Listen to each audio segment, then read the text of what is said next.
Oh my goodness. Thank you, Disco Cobra. Thank you for the pink boy. Thank you for the fitty. Just wondering, since Melonie Mac is on, I come from a Christian background and struggle with lustful desire and master battalion. No, Battalion.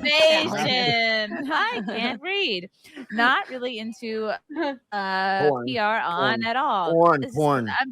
I'm trying to be discreet. Have you ever struggled with lust or sexual sin in life? I'm still working on my desire. See, I like Yes, Melonie, tell us how you struggle with yes, lust. in detail. Any human being with a healthy human being is going to have some sort of lustful feelings from time to time.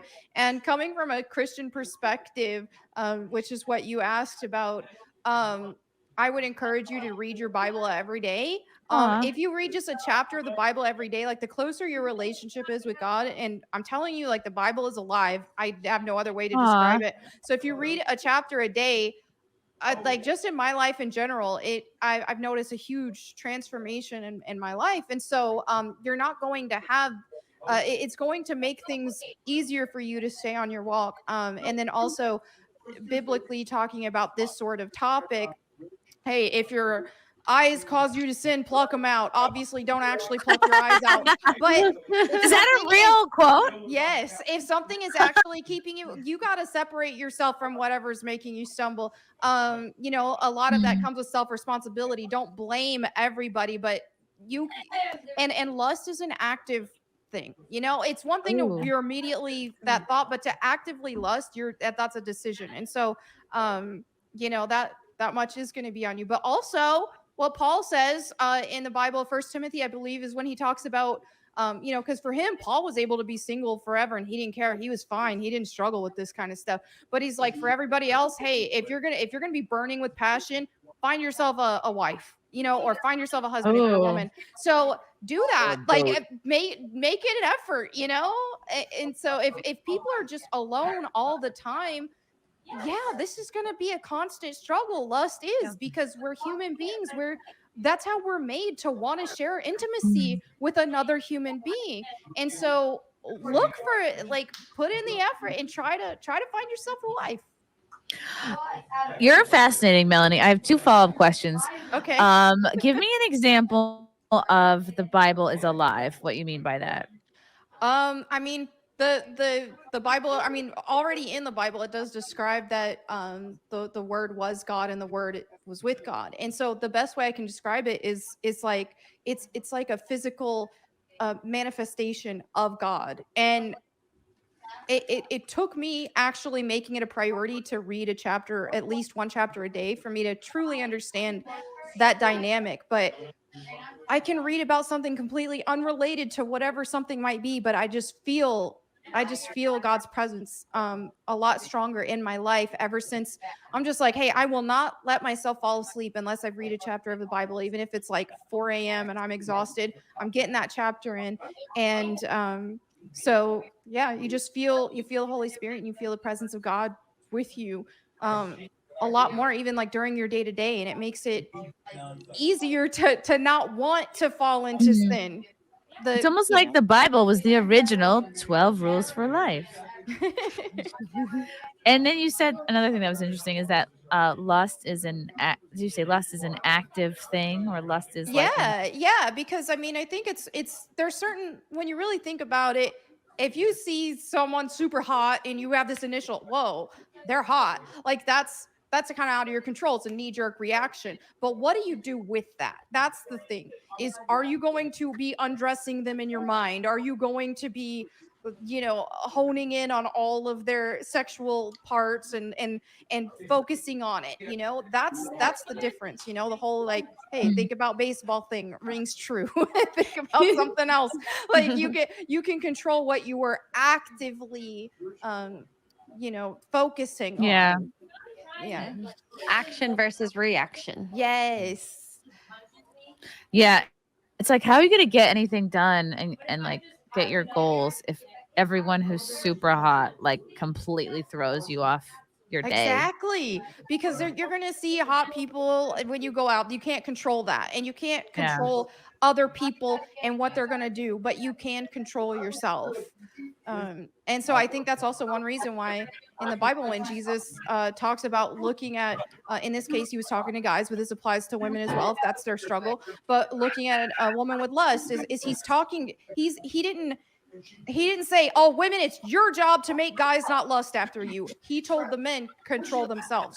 And just the same, women, control yourself. You can't control what everybody else is going to do. Did he say, you "Thou can't shalt change not them. wear a miniskirt"? Is that in Yeah, there? that's not in the Bible. There's no like Yeah. exact dress code in the Bible. And I know a lot of people want to put all the blame on women and just be like, and I do think that modesty is important, but there's no exact dress code. And when you look at cultures and stuff, they're all gonna be different. Look at Africa, like the women are topless there and it's normalized, it's a different thing. It's not a sexual thing. They can go out like that.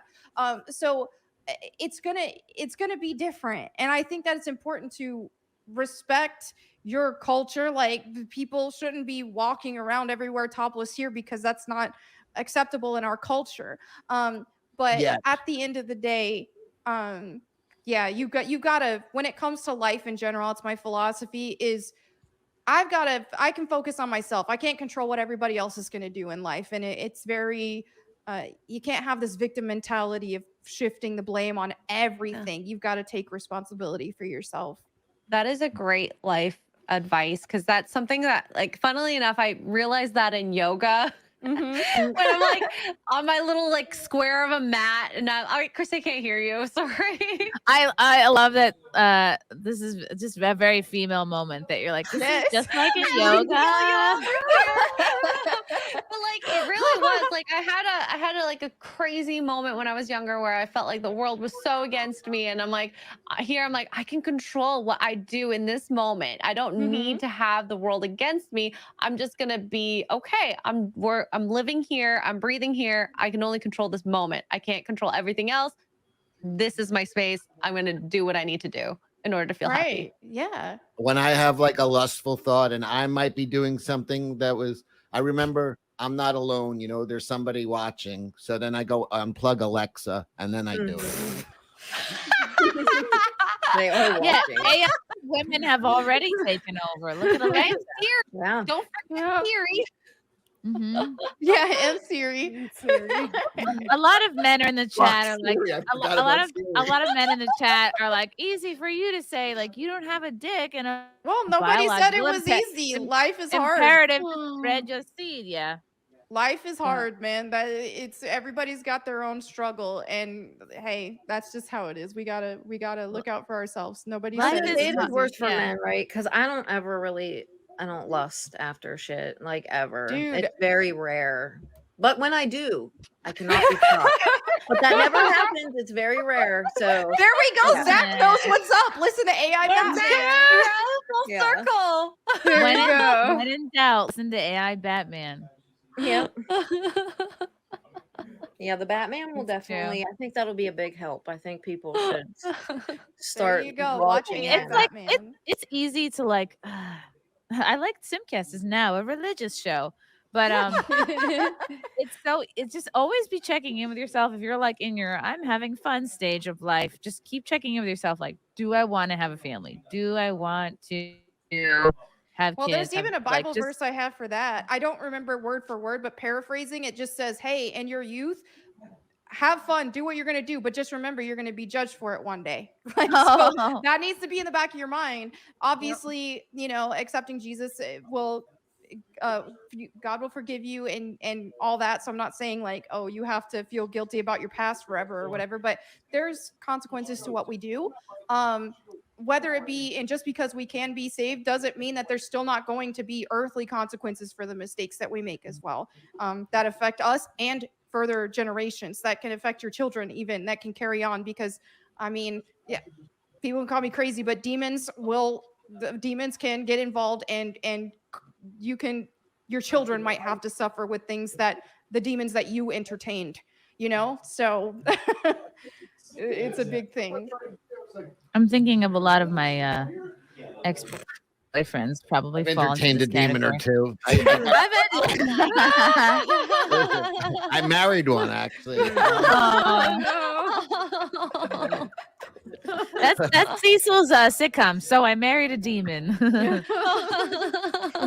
Love you guys. Thank you for the chats. Thank you for the comments. I will see you guys tomorrow. Bye. Bye. All right. Love you guys. God, I don't even want to leave. This candle smells so good. I don't want to leave. All right. Love you guys. Talk to you soon. Bye. Love you all. Join the Discord. Feet. Love you all. Wow. You guys are awesome. Bye, guys. Bye. Now I'm really leaving. Love you. Bye.